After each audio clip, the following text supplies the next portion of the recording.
अस्सलाम वालेकुम अज़ीज़ तलबा, मैं Shaikh Mohammed Haroon Salauddin A B memorial Urdu high school and junior college mathematics. आज हम मैथमेटिक्स पार्ट सेकंड सबक नंबर 2 फिसागोरस पाइथागोरस थ्योरम मश्क नंबर 2.1 प्रैक्टिस सेट 2.1 की मिसाल हल करके देखेंगे, जो कि उर्दू और सेमी इंग्लिश मीडियम के लिए है।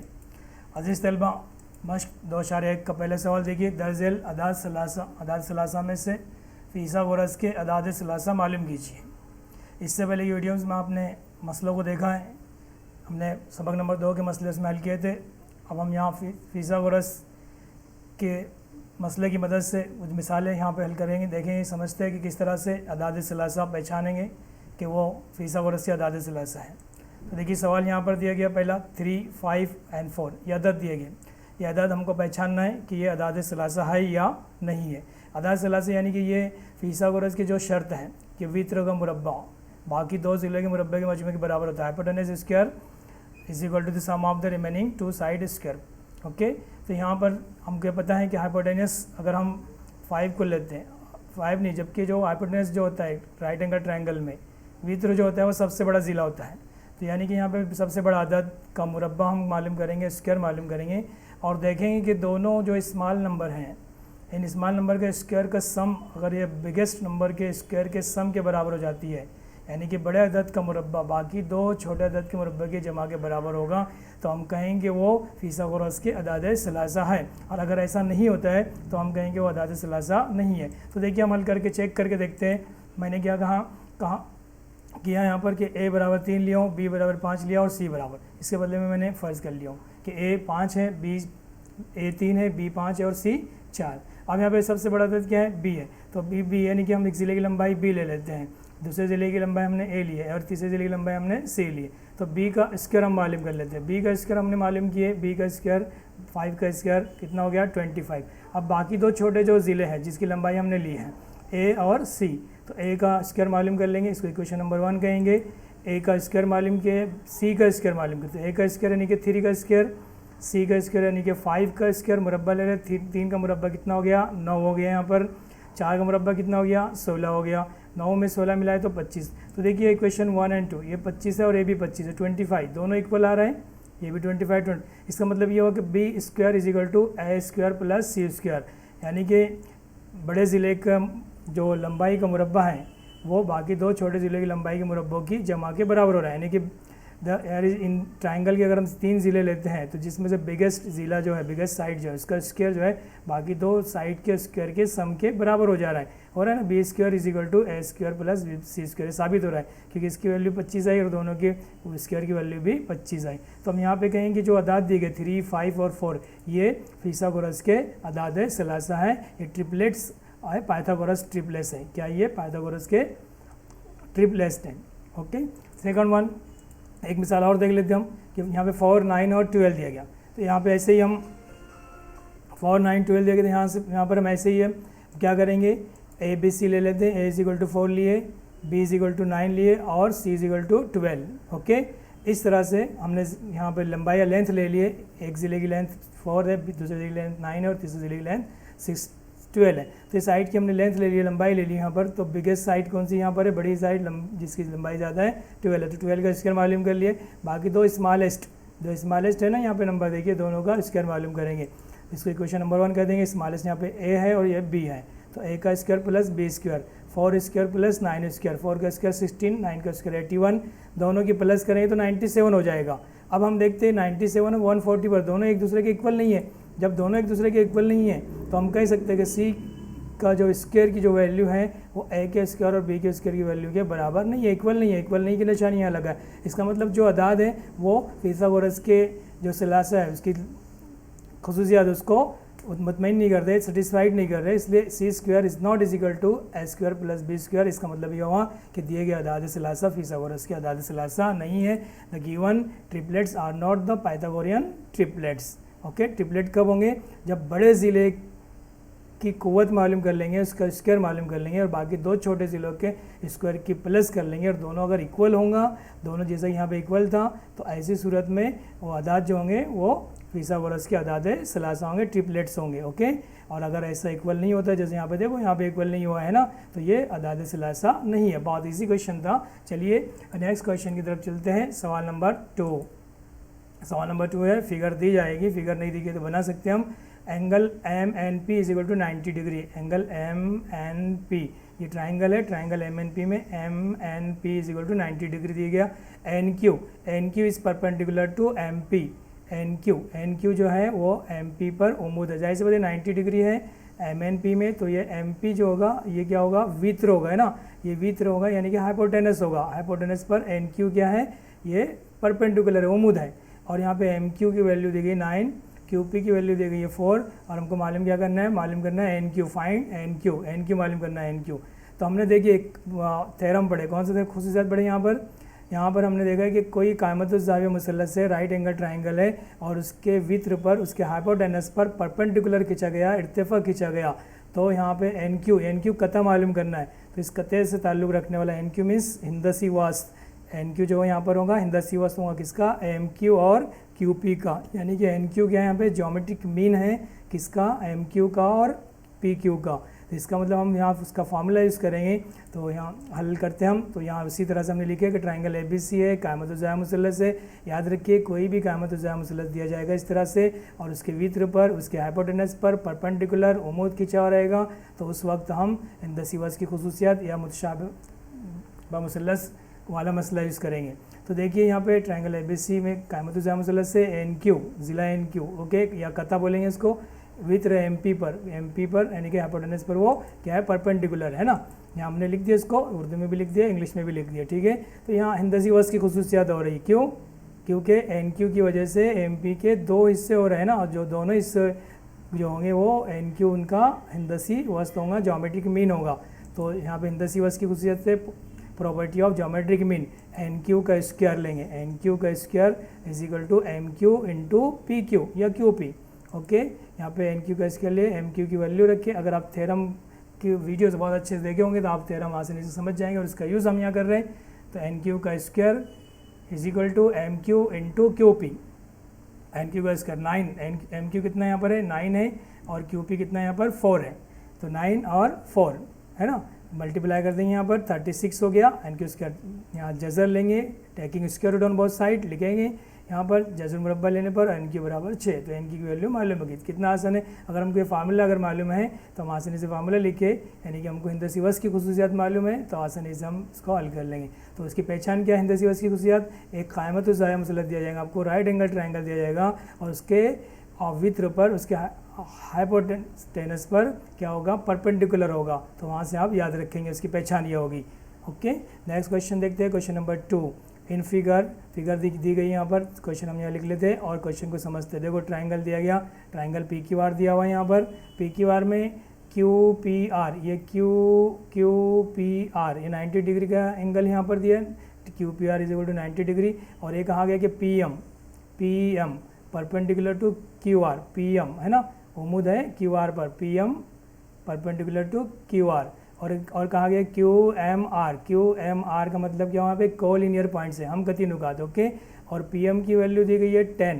देखिए सवाल को अच्छे समझेंगे तो आप जवाब आसानी से हो जाएगा। और क्यू एम मालूम करना है, क्यू एम दिया गया, क्यू एम एड दिया गया, तो हमको क्या मालूम करना है यहाँ से, क्यू आर मालूम करना है, यानी कि पूरा क्यू आर मालूम करना है यहाँ तक। तो सबसे पहले हम एम आर मालूम कर लेंगे, हमको पता है, लेकिन ये परपेंडिकुलर है यहाँ पर, लेकिन यहाँ निशानी बनी नहीं है इस फिगर में, लेकिन यहाँ कहा गया, क्वेश्चन में कहा गया कि P M perpendicular to Q R, P M perpendicular to Q R, उम्मीद है ना। इसका मतलब ये कायमतुज़्ज़ाया मुसल्लस है और उसके वित्र पर, वित्र क्यू आर है ना यहाँ पर, ये वित्र क्यू आर है, क्यू पी आर का वित्र क्यू आर है और उस पर उम्मीद खिंचा हुआ है। जाहिर सी बात उम्मीद खिंचा जाएगा वित्र पर और ख़तात की लंबाइयाँ मालूम करना है, तो हम यहाँ पर हिंदसी वास्त की खुसूसियात ज्योमेट्रिक मीन यूज़ करेंगे, उसकी खुसूसियात इस तरह का, वो तो वैसे ही लिखे हम मुसल्लस ट्राइंगल पी क्यू आर, पहले जैसे सवाल हल किए थे, पी एम परपेंडिकुलर है क्यू आर पर, इंग्लिश में भी लिख लेंगे, side P M is perpendicular to hypotenuse Q R. तो यहाँ पे फार्मूला उसका यूज़ करेंगे, पी एम का स्क्वायर क्या आएगा यहाँ पे, पी एम का स्क्वायर, पी एम जो ज्योमेट्रिक मीन है, पी एम यहाँ पर ज्योमेट्रिक मीन है, तो पी एम का स्क्वायर होगा Q M multiply by M R. Q M को एम आर से मल्टीप्लाई करेंगे, तो पी एम का स्क्वायर लिए, क्यू एम को एम आर से मल्टीप्लाई किए। यहाँ पे हमको देखो क्यू एम की वैल्यू दी गई है 8, ओके, एम आर की वैल्यू नहीं दी गई, लेकिन पी एम की दी गई है, पी एम की 10 है, तो 10 की जगह 10 रखे हमने यहाँ पे ज्योमेट्रिक मीन का हवाला दिए, और यहाँ पे पी एम की जगह 10 रखे, 10 का स्क्वायर तो स्क्वायर करेंगे, क्यू एम की वैल्यू 8 रखेंगे, क्यू एम की वैल्यू 8 रखे, एम आर की वैल्यू एम आर रखे, ओके। ये हो गया 100 हो जाएगा ना, कितना होगा 100, 100 को 8 से तकसीम करेंगे, तो 100 को 8 से तकसीम करेंगे, तो इस तरह से भी लिख सकते हैं। इसको पहले मैंने एम आर को लेफ्ट साइड लिया आसानी के लिए, तो 100 है, 100 हो जाएगा, 100 को 8 से तकसीम करेंगे, 100 को अगर 8 से तकसीम करते तो कितना होता है 12.5। तो हमको क्या मालूम होगा यहाँ पे एम आर, क्या मालूम हो गया एम आर। अब हमको मालूम क्या करना है, क्यू आर मालूम करना है। क्यू आर हमको पता है, क्यू एम में अगर एम आर को मिला देंगे तो क्यू आर बन जाएगा, क्यू एम में एम आर को मिला देंगे तो क्यू आर बन जाएगा। तो यहाँ पे हम क्या करेंगे, क्यू एम बराबर क्यू आर बराबर, एक क्यू आर है उसके बराबर लिखेंगे Q M plus M R, Q M plus M R, Q R is equal to, Q M की वैल्यू हमको मालूम है 8 है, और एम आर की वैल्यू हमने मालूम कर लिए थे 12.5 अब दोनों की प्लस करेंगे तो कितना हो जाएगा, 8 में 12 मिलाए तो 20.5 क्यू आर मालूम हो गया। और इस तरह से तीसरा क्वेश्चन भी यहाँ कंप्लीट होता है। आगे देखते हैं सवाल। शक्ल दी गई है, देखो शक्ल कहाँ गया, इन शक्ल में P triangle P S are है, क्या है ट्राइंगल पी एस आर। तो एस यहाँ पे मेजरमेंट दिया गया कितना 90 डिग्री है ना, और बाकी जो वैल्यूज़ है वो फिगर में दी गई। तो यहाँ पे देखिए एक एंगल 30 डिग्री का दिया हुआ है और एस आर की वैल्यू 6 दी गई है। तो आर पी मालूम करना है हमको, आर पी मालूम करना है और पी एस मालूम करना है।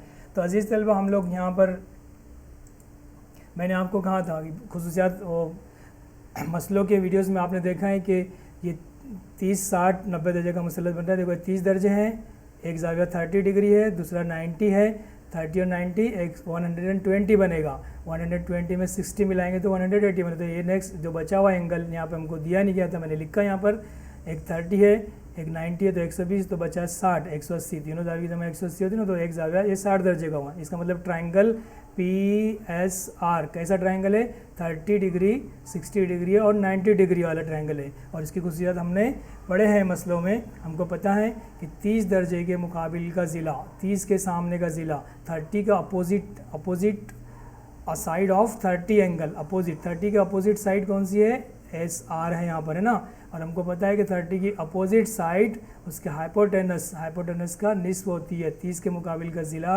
वित्र का निस्फ होता है ना, और 60 के मुकाबिल का ज़िला वित्र का जज़र 3/2 गुना होता है। तो इस खुसूसियात का इस्तेमाल करके इस सवाल में हम आर पी और पी एस मालूम करेंगे, है ना। इन्फॉर्मेशन बाकी शक्ल में दी गई है। तो देखिए कैसे हल करते हैं। ट्राइंगल लिया हमने, ट्राइंगल पी एस आर कायमत ज़ाया मुसल्लस से, उसमें हम कहाँ कहेंगे कि angle S is equal to 90 degree, angle S is equal 900 नहीं है, ये 90 डिग्री है, ओके, ये 90 डिग्री है। Angle P is equal to 30 degree और angle R is equal to 60 degree, ठीक है। इस तरह से ये 90 डिग्री है, यहाँ पे थोड़ा गलती से वो डिग्री नहीं बना, ओके। तो angle S is equal to 90 degree, angle S 90 degree है, एंगल पी 30 डिग्री है और एंगल आर कितना है 60 डिग्री है, ठीक है। तो ये 30, 60, 90 दर्जे का मुसल्लस है। तो हमको पता है 30 के मुकाबिल का ज़िला वित्र का निस्फ होता है और opposite of 30 degree angle is half of the hypotenuse. 30 के मुकाबिल का ज़िला वित्र का निस्फ होता है, यानी कि एस आर जो है वो वित्र यानी कि हाइपोटेनस यहाँ पे पी आर है ना, तो पी आर का निस्फ होगा। तो हम यहाँ पे लिखेंगे एस आर क्या है, 30 के अपोजिट एंगल है ना, सॉरी 30 एंगल के अपोजिट साइड है। एस आर क्या है, 30 एंगल की अपोजिट साइड है ना, वो हाफ ऑफ यानी कि निस्फ। पी आर क्या है यहाँ पे, वित्र यानी कि हाइपोटेनस का वो निस्फ है ना, निस्फ है कि नहीं यहाँ पे। तो S R is equal to, S R की वैल्यू कितनी है 6 है, 1/2 की जगह 1/2 लिखिए, पी आर की जगह हमने पी आर लिखिए। ये 30 के मुकाबिल का ज़िला वित्र का निस्फ होता है। Opposite of 30 angle, side opposite of 30 angle is the half of its hypotenuse का हाफ है। ये फार्मूला का यूज़ करें हमने यहाँ पे, 30 के मुकाबिल का ज़िला वित्र का निस्फ होता है, ओके। तो ये 6 रखे, 1/2 की जगह 1/2 रखे, पी आर की जगह पी आर रखे। अब 2 इधर 6 को मल्टीप्लाई करेंगे तो कितना हो जाएगा, 6 2 = 12। तो पी आर की वैल्यू कितनी आ गई, 12 आ गई यहाँ पे। तो पी आर की वैल्यू 12 मालूम हो गई हमको यहाँ पर, ओके। अब हमको क्या रखना है, 60 के मुकाबिल का ज़िला 60 का। एस आर क्या है, एस आर पी एस मालूम करना है हमको, मालूम करना है यहाँ पे पी एस आर मालूम था जिससे हमने पी आर मालूम कर लिए। अब हमको पी एस मालूम करना है, पी एस क्या है, 60 के अपोजिट एंगल है, 60 के अपोजिट साइड है। एंगल 60 दर्जा यहाँ पर है, इसकी अपोजिट साइड PS है। तो PS देखते हैं हम, PS किसके अपोजिट में है, 60 के, तो क्या होता है वो √3/2 टाइम ऑफ इट्स हाइपोटेनस, यानी कि वो उसके वित्र का जजर 3/2 गुना होता है। कौन, 60 के मुकाबिल का ज़िला, 60 के अपोजिट साइड। ओके, यहाँ लिख देंगे हम 60 के मुकाबिल का ज़िला वित्र का जजर 3/2 गुना होता है। ये 60 के मुकाबिल का ज़िला है, ये वित्र है और उसका जजर 3/2 गुना है। ठीक है, ये हमने लिख दिया इस तरह से। आपको लिखते आना चाहिए कि 60 के मुकाबिल का ज़िला PS है, वो वित्र का, ये वित्र है और इसका जजर 3/2 गुना यानी कि ज़र्ब। ओके, अब ये PR की वैल्यू हमने पहले मालूम कर चुके हैं, तो यहाँ पे जजर 3/2 लिखेंगे, √3/2 लिखेंगे, इंटू PR की वैल्यू रखेंगे 12 को 2 से डिवाइड करें तो 2 1 ज़ा 2, 2 6 ज़ा 12, यहाँ पे कितना बनेगा, 2 से काटेंगे इसको तो 2 1 2, 2 6 12, तो 6 जजर में 3 बचा। PS मालूम हो गया और इस तरह से हमने ज़िलों की लंबाइयाँ मालूम कर लिए। अगला क्वेश्चन में जाते हैं हम। 2.1 इन द फिगर, यानी शक्ल दी गई, यहाँ पे शक्ल पहले देख लेते हैं। शक्ल दी गई है, फिगर दिया गया, ट्रायंगल दी गई है, ज़िला QR का वस्ती नुक्ता M है। M क्या है, QR का वस्ती नुक्ता है, यानी कि मिड पॉइंट है। In the figure M is the mid point of QR, QR का मिड पॉइंट है। और angle PRQ is equal to कितना है, 90 डिग्री है। तो प्रूव दैट, ये हमको प्रूफ करके दिखलाना है। PQ square is equal to 4PM square minus 3PR square, यहाँ पे प्रूफ साबित करके दिखलाना है इस सवाल में।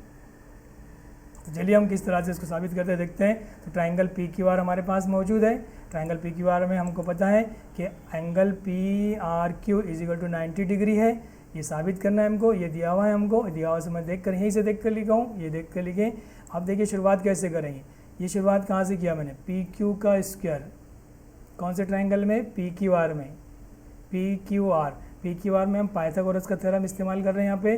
तो ये हाइपोटेनस है, देखिए ध्यान दीजिए, PQR ये ट्रायंगल हम ले रहे हैं। इस ट्रायंगल में PQ हाइपोटेनस है, तो PQ का स्क्वायर वित्र का मुरब्बा, बाकी दो ज़िले कौन से उसके, PR स्क्वायर और ये QR square. Okay, PR square और QR स्क्वायर, हमने पाइथागोरस के थ्योरम से ये फार्मूला यहाँ पर लिख दिया, इसका मसला लिखे, पिथागोरस का मसला।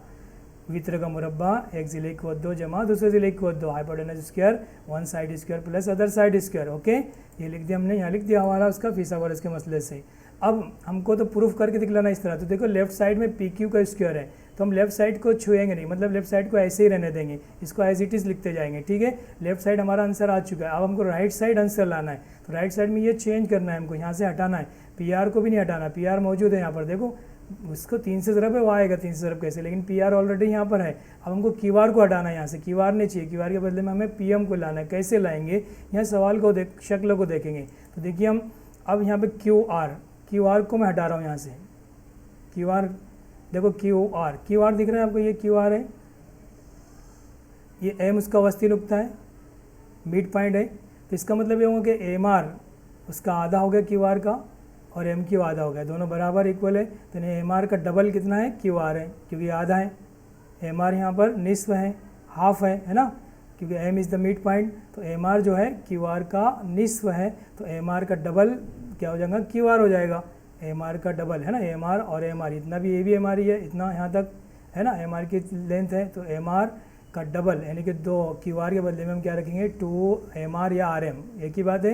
ये RM इतना पार्ट है, यानी कि QR का वो आधा है, तो RM जो होगा, RM का डबल कर देंगे तो QR हो जाएगा। ओके, तो QR के बदले में RM, 2RM का स्क्वायर, देखिए याद रखिए स्क्वायर है तो स्क्वायर, इसलिए हमने कॉस बनाए।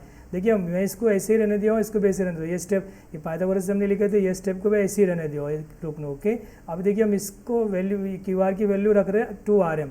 अब यहाँ पे 2RM का क्या हो जाएगा, कॉस को खोलेंगे तो क्या बनेगा, 2 का स्क्वायर 4 हो जाएगा और RM का स्क्वायर बन जाएगा। ये अपनी जगह पे कायम है, इसको नहीं हमको छू रहे। अब RM को हटाएंगे हम, किसको हटाएंगे, RM को। अब RM को कैसे हटाएंगे, तो यहाँ पे हम QR इज इक्वल टू हमने वो लिख लिया पहले ही, तो RM के बदले ये स्टेप रिपीट है, तो इसको इक्वेशन नंबर हम 1 कहेंगे। अब RM को हमको यहाँ से हटाना है और उसके बदले में PM लाना है, तो PM किस में, इसमें PM है। तो अब यहाँ पे गौर कीजिए, ये भी एक राइट एंगल ट्राइंगल है, देखो नज़र आ रहा है। तो यहाँ से हम MR या RM बोलते हैं, तो RM की स्क्वायर की वैल्यू हम आसानी से मालूम कर सकते हैं पाइथागोरस के थ्योरम का यूज़ करते हुए। तो ट्राइंगल कौन सा लेंगे अब हम, PRM में, तो PR का स्क्वायर, PRM में, यहाँ PR का स्क्वायर है, यहाँ पर थोड़ा सा मैं इसको एडिट कर रहा हूँ, स्क्वायर बना रहा हूँ, यहाँ पे PR का स्क्वायर है ओके। ये पी आर का स्क्वायर है, यहाँ पे स्क्वायर ले लेते हैं, इसको स्क्वायर बना देते हैं, ये स्क्वायर है पी आर का स्क्वायर। और ट्राइंगल कौन सा है, पी आर एम लेंगे, यहाँ पे कौन सा ट्राइंगल लेंगे, P R M, P R M, P R M. Okay, ये ट्राइंगल हम लेंगे यहाँ पर। और वापस स्लाइड में जाते हैं हम अपनी जगह पर, जहाँ तक हम पहुँच चुके थे। देखिए यहाँ पे हम पहुँचे थे ना, P R M, triangle P R M हमने लिया। और पी आर का स्क्वायर, पी आर का स्क्वायर प्लस पी आर का स्क्वायर प्लस ये यहाँ पे इसका हम वो स्क्वायर कर रहे हैं, थोड़ा सा एडिट कर ले रहे हैं इसको। ओके, देखिए हाँ, अभी देखिए यहाँ पे एडिट कर लिया उसको, थोड़ा सा अटक गया था यहाँ पर, स्क्वायर नहीं था, स्क्वायर तरह से नहीं आ रहा था। पी आर का स्क्वायर, ये पी आर का स्क्वायर है, और ये आर एम का स्क्वायर है ना, आर एम का square. Triangle P M R की बात कर रहे हैं हम, पी आर एम की बात कर रहे हैं, तो ये हाइपोटेनस है। तो पी आर का स्क्वायर प्लस आर एम का स्क्वायर है, एक से लिख दो जमा दूसरे से लिख दो बराबर वी तरह की कुवत दो है ना, ये हमने फिथागोरस के मसले से लिख दिए। अब हमको क्या करना है, आर एम की वैल्यू निकालना है, आर एम को यहाँ पे रखना है, आर एम को यहाँ से हटाना है। तो आर एम का स्क्वायर हमने लेफ्ट साइड रहने दिए, और पी एम का स्क्वायर और पी आर के स्क्वायर को राइट साइड लेकर आ गया यहाँ पे। देखो यहाँ नफ़ी हो गया, ये इधर जमा था। अभी आर एम की वैल्यू हमको मिल गई, आर एम के स्क्वायर की वैल्यू कहाँ रखेंगे, मसावत नंबर 1 में रखेंगे, क्वेश्चन 1 में रखेंगे। आर किसके बदले में रखेंगे, आर एम के बदले में। आर एम का स्क्वायर कहाँ से मालूम करें हमने, इस ट्राइंगल से, पी आर एम से, फिथागोरस के मसले का इस्तेमाल करते हुए। ओके, ये इक्वेशन 2 है। इक्वेशन 2 से हमने क्या किए, देखो 1 में वैल्यू रखी, यहाँ पर किसकी वैल्यू रखे, देखो पी क्यू का स्क्वायर यहाँ वैसे ही लिखा हूँ, पी आर का स्क्वायर भी यहाँ पे वैसे ही लिखा हूँ, 4 की जगह मैंने 4 लिखा हूँ। और आर एम के बदले में, आर एम के बदले में, आर एम के स्क्वायर के बदले में, आर एम के मुरब्बे के बदले में मैंने क्या किया, पी एम का मुरब्बा नफ़ी पी आर का मुरब्बा है ना, पी एम की कुवत 2 माइनस पी आर की कुवत 2, ये मैंने किसके बदले में रखा, आर एम के बदले में रखा। ओके, तो यहाँ P Q square plus P R square 4 P M square minus P R square, ये आर एम की वैल्यू रखा मैंने यहाँ पे है ना, ये आर एम था ना यहाँ पर। ओके, यहाँ तक समझ में आया। अब 4 से मल्टीप्लाई करेंगे हम इसको, देखिए 4 से मल्टीप्लाई करना है हमको, किसको, ब्रैकेट को, ये ब्रैकेट को 4 से मल्टीप्लाई कर देंगे। तो पी क्यू का स्क्वायर पी आर स्क्वायर यहाँ पे अपनी जगह पे वैसे ही लिख रही, वही स्टेप 2 स्टेप वैसे ही लिखे जा रही, ये दोनों टर्म्स वैसे ही लिखे जा रहे हैं। अब यहाँ से 4 से मल्टीप्लाई करेंगे इसको, तो 4 पी एम स्क्वायर हो जाएगा, 4 से मल्टीप्लाई किए, और इसको 4 से मल्टीप्लाई किए तो माइनस 4 पी आर स्क्वायर हो गया। ओके, अब 4 पी एम स्क्वायर, देखो जवाब में 4 पी एम स्क्वायर था, आ गया जवाब। अब P R square minus 4 P R square, ये देखो ये दोनों टर्म्स एक जैसी है, लेकिन यहाँ पे 4 टाइम है, 4 मरतबा है, 4 टाइम्स है, और यहाँ पे 1 टाइम है। तो 4 में से 1 टाइम गया तो क्या बचेगा, 3 टाइम बचेगा। ओके, और इस तरह से सवाल साबित हो चुका है। तो कैसे हल किया हमने, पहले ट्राइंगल पी आर क्यू लिए, पाइथागोरस का थ्योरम लिखे, ये दोनों टर्म को ऐसे रखे, क्यू आर के बदले में 2 आर एम रखे, स्क्वायर किए, यहाँ पे क्वेश्चन नंबर 1 हो गया। फिर ट्राइंगल हमने पी आर एम लिए, पी आर एम लेने के बाद हमने क्या किए, यहाँ पी आर का स्क्वायर प्लस आर एम का स्क्वायर प्लस पी एम का स्क्वायर, यहाँ फार्मूला लिखे फिथागोरस से, और हमने आर एम की वैल्यू मालूम किए, आर एम की वैल्यू यहाँ रख दिए है ना, क्वेश्चन नंबर 1 में रख दिए, मल्टीप्लाई किए, और यहाँ दोनों की तफरीक करने पर देखो 4 P M square minus 3 P R square जवाब आ जाता है। थोड़ा देखिए इसी तरह जवाब कंप्लीट हो गया। नेक्स्ट क्वेश्चन देखते हैं हम अब, और क्वेश्चन यहाँ पर है, सवाल पढ़ते हैं, walls of 2 buildings on either side of a street are parallel to each other, 2 बिल्डिंगों की दीवारें हैं जो एक दूसरे के मुतवाज़ी हैं। अब एक सीढ़ी है, रास्ता है बीच में, और सीढ़ी 2 दीवारें हैं, बीच में रास्ता है। तो सीढ़ी कितनी लंबी है, a ladder 5.8 metre long is place on the street, एक रास्ते पर 5.8 मीटर की जो सीढ़ी है वो इस तरह से रखी गई है कि windows of the buildings at the height of 4 metre, एक बिल्डिंग की जो दीवार की जो एक बिल्डिंग की जो विंडोज़ है, खिड़की है, उस खिड़की पर वो 4 मीटर तक पहुंचती है। कहाँ कितने मीटर तक पहुंचती है, 4 मीटर तक। ऑन टर्निंग द लेडर, अब लेडर को यानी कि उस सीढ़ी को दूसरी जानिब मोड़ दिया जा रहा है, 2 बिल्डिंग हैं रास्ते के, इधर की जानिब उधर की जानिब। ओके, तो हम यहाँ शक्ल से समझते हैं इसको, शक्ल से समझने में आसानी होगी। ये 2 बिल्डिंग हैं ए बी, बिल्डिंग की दीवार ए बी है और दूसरी बिल्डिंग की दीवार डी सी है, सी डी है। ओके, ये ए बी और सी डी 2 दीवारें हैं, नज़र आ रही हैं यहाँ पे, ए बी और ये सी डी 2 बिल्डिंग की दीवारें हैं, एक सीढ़ी है, एक रास्ता है नीचे, ये रास्ता है। ओके, ये रास्ता है और ये सीढ़ी है। सीढ़ी को जब एक बिल्डिंग की दीवार की खिड़की पे रखते हैं तो वो 4 मीटर तक पहुँचती है खिड़की तक। ओके, जब उस सीढ़ी को पलट कर इधर रखा जाता है, पलट कर उसको इधर रखते हैं, सीढ़ी उतनी है, सीढ़ी छोटी बड़ी नहीं होगी, सीढ़ी सिर्फ पलट के रखे जाएगा तो दूसरी दीवार के ऊपर वो कितने मीटर पे पहुंचती है, 4.2 मीटर पे पहुंचती है। तो सवाल का मतलब समझ में आया, दो दीवारें हैं, इनके बीच में रास्ता है, एक सीढ़ी है, ये सीढ़ी है जो दीवार पे, एक दीवार पे जब रखी जाए तो खिड़की पर वो 4 मीटर तक पहुंचती है, वही सीढ़ी को पलट कर दूसरी दीवार पे रखा जाए तो वो 4.2 मीटर तक खिड़की तक दीवार पे पहुंचती है। तो इस तरह से हमको रास्ते की चौड़ाई मालूम करना है, दीवार की बुलंदी मालूम है और सीढ़ी की लंबाई मालूम है। ओके, यानी कि दीवार खिड़की तक कहाँ तक पहुँच रही है। तो जाहिर सी बात है कोई भी दीवार वगैरह, इस सवाल इस तरह से है। अब सवाल को हम हल करना शुरू करते हैं। देखिए यहाँ वापस मैंने इस शक्ल को लाया, यह रास्ता है, याद रखिए। अब सवाल में देखते हैं हम कि एक दीवार की लंबाई कितनी है, लंबाई मीन्स खिड़की की ऊंचाई कहाँ तक है, 4.2 मीटर, दूसरी दीवार की कितनी है, 4 मीटर तक। ओके, ये सवाल तो हम समझ रहे हैं। सीढ़ी की लंबाई कितनी है, 5.8 मीटर। अब हमको रास्ते की चौड़ाई मालूम करना है, बहुत आसान है। कोई भी दीवार हो, चाहे दरख्त हो, चाहे खंबा हो, कोई भी शेव, चाहे हम इंसान ज़मीन पे जब खड़े रहते हैं तो वो कायमा दावा बनाते हैं। देखिए तो यहाँ पे राइट एंगल बनेगा। ओके, हमेशा वो परपेंडिकुलर होते हैं रास्ते पर, ज़मीन पर परपेंडिकुलर माना जाता है, कंसिडर किया जाता है। ठीक है, तो ये ट्राइंगल बना CDP, एक कायमतुज़्ज़ाया मुसल्लत बन गया, और ABP ये भी कायमतुज़्ज़ाया मुसल्लत बन गया, राइट एंगल ट्राइंगल बन गया। पाइथागोरस का थ्योरम का इस्तेमाल करेंगे, P भी मालूम कर लेंगे और PD मालूम कर लेंगे, और दोनों की अगर हम जमा कर देंगे तो रास्ते की लंबाई हमको मालूम हो जाएंगी। देखिए हल कर लेते। ओके, क्वेश्चन यहाँ पर रेडी है। ट्राइंगल कौन सा ले रहे हैं पहले हम, ABP। कौन सा ट्राइंगल लिए, ABP। कायमा दावा राइट एंगल यहाँ पर है, वो भी हमने यहाँ लिख दिए। ठीक है, अब पाइथागोरस का यूज़ करेंगे, AB का स्क्वायर प्लस BP का स्क्वायर, एक से लिखो दो, अदर दूसरे से लिखो दो, one side square plus other side square is equal to hypotenuse square. यहाँ हाइपोटेनस ये कायमा के सामने, राइट एंगल के सामने हाइपोटेनस होता है, AP का स्क्वायर। ओके, अब AB के स्क्वायर वैल्यू रखेंगे, AB का स्क्वायर, AB कितनी है, वैल्यू इसकी 4 स्क्वायर। PB मालूम करना है हमको, PB मालूम करना है, इतना पहले मालूम करना है तो पूरा BD, लेकिन यहाँ से PB मालूम हो जाएगा। ओके, और ये AP का स्क्वायर कितना होगा, 5.8 स्क्वायर। अब हम यहाँ क्या करेंगे, PB का स्क्वायर इधर ही रहने देंगे, और 5.8 को 5.8 से मल्टीप्लाई करेंगे, दोनों की ज़रब करेंगे, 5×8 को 5×8 से ज़रब कीजिए तो कितना जवाब आएगा, 33.64। 64 अशारे के बाद क्या होता है को इंडिविजुअल पढ़ते हैं डिजिट को। ओके, तो 58 का मुरब्बा मालूम कर लीजिए, अशारे लगाइए। ठीक है, अब यहाँ पर 16 क्या है, यहाँ पर 16 माइनस करेंगे 16 इसमें से, तो कितना आंसर आएगा, 17.64 आएगा। 33 में से 16 माइनस करो, PB ये जो है 42 का मुरब्बा है, ये 42 का मुरब्बा है। जज़र लीजिए, इसका मुरब्बा मालूम कीजिए अज़हरवी तरीके से, तो जज़र लेने पर यहाँ पे 4.2 आ गया। अब इसी तरह से इस इक्वेशन 1 कहेंगे CD।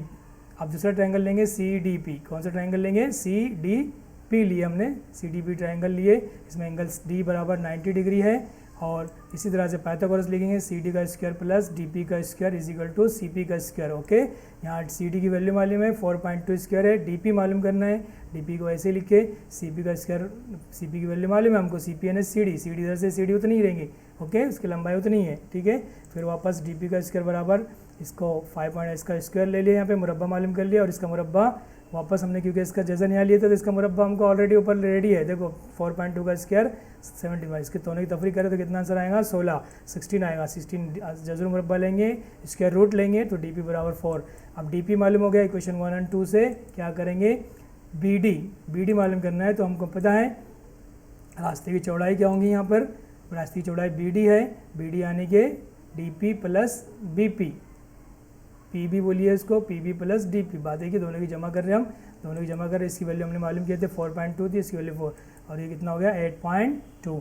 तो यहाँ पर रास्ते की चौड़ाई लिख देंगे। तो अजीज़ तलबा 2.1 बस यहाँ कंप्लीट हो गई है। आप 2.2 देखने के लिए सबक नंबर 2 के ही 2.2 देखने के लिए मेरी दूसरी वीडियोज़ देखिए और चैनल को सब्सक्राइब कीजिए। अल्लाह हाफ़िज़।